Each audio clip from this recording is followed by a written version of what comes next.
j'ai hésité pendant toute la messe à savoir si je faisais le petit mot à la fin, parce que le père Ludovic Marie, pendant l'homélie, a dit l'essentiel. Mais c'est pas grave, je vais vous le lire quand même. Parce que très souvent, depuis qu'on a annoncé qu'on était fiancés, qu'on allait se marier avec Ulrich, plein de personnes nous ont posé cette question. Mais pourquoi vous vous mariez, quoi? Enfin, à votre âge. Alors en plus, quand c'est à l'église, c'est...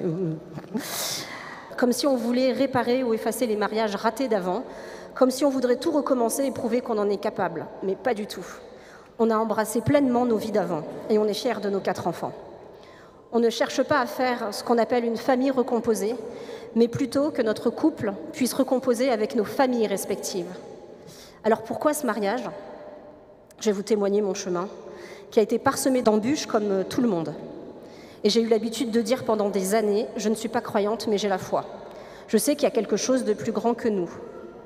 Mais pourtant, quand ma solitude me faisait mal, je chantais toute seule, il y a 20 ans déjà, Jusqu'au bout, je veux te suivre dans les bons, les mauvais jours. À toi pour mourir et vivre, à toi Jésus pour toujours. Ça fait plus de 20 ans que je chante ça, que je chantais avec la chorale gospel de Sainte-Geneviève-des-Bois. On a pour habitude de se rapprocher du Seigneur uniquement quand tout va mal. Lorsqu'on traverse un deuil, lorsque les épreuves nous semblent insurmontables. Puis un jour, j'ai réalisé que le Seigneur était là pour moi dans tous les moments de ma vie, heureux ou malheureux. Et à un moment de ma vie, c'était important pour moi de vivre ce qu'on appelle un célibat heureux. On est dans une société, un monde qui glorifie notre ego, notre pouvoir intérieur, qui pullule de développement personnel avec une espèce d'injonction sous-jacente. Je pourrais être bien avec quelqu'un le jour où je serai bien avec moi-même. Le culte de soi qui souvent finit par nous couper des autres. Or, nous ne sommes pas faits pour vivre seuls. Et la bonne nouvelle, c'est ça que j'avais envie de vous partager, c'est de prendre conscience qu'en fait, on n'est jamais seul. Un jour, j'ai ressenti au plus profond de moi un amour inconditionnel que je recherchais via les autres, mon métier, mes amis, mes relations. J'ai ressenti un sentiment d'amour vrai, plein et véritable qui me remplissait de joie. Tout simplement en venant à la messe, en priant, en étant accueillis ici, dans une paroisse qui m'ont tous accueilli les bras grands ouverts. Et là, je me suis dit quoi? C'était donc aussi simple, ce sentiment d'épanouissement que j'ai cherché pendant des années. Le temps de Dieu n'est pas celui des hommes. J'avais 43 ans. Le moment pour comprendre que le Seigneur est là, quelle que soit la situation. Je lui remettais mes souffrances, alors qu'en fait, je pouvais tout lui remettre. Alors, j'ai décidé de lui remettre mon métier, mes relations, mes finances, ma famille, mon logement. Et j'ai compris que l'alliance avec lui ouvrait tous les chemins des possibles.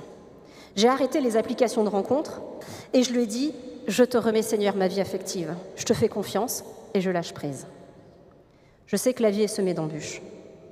Ulrich a fait son chemin, chacun, on a un chemin différent vers le Seigneur, mais nous avons trouvé ce terrain d'entente où l'évidence était que sans l'alliance avec Jésus, nous n'irions pas bien loin. Alors voilà pourquoi nous nous marions aujourd'hui. Nous sommes plus 2, mais 3.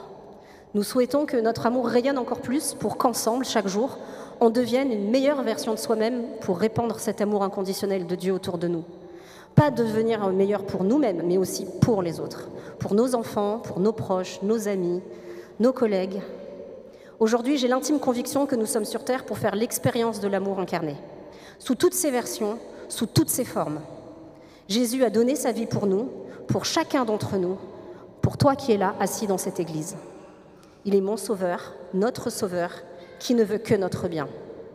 Mais Dieu nous a laissé notre libre arbitre. Ça, c'est génial. Nous avons chacun cette liberté de le suivre ou pas. Et c'est ça ce qui est beau dans cette expérience d'amour incarnée que nous vivons dans notre chair. C'est ça ce qui est beau, c'est de vous voir tous ici pour Ulrich et moi, même si vous n'êtes pas croyants ni pratiquants. Merci du fond du cœur à chacun d'entre vous pour votre présence qui remplit nos cœurs. Merci.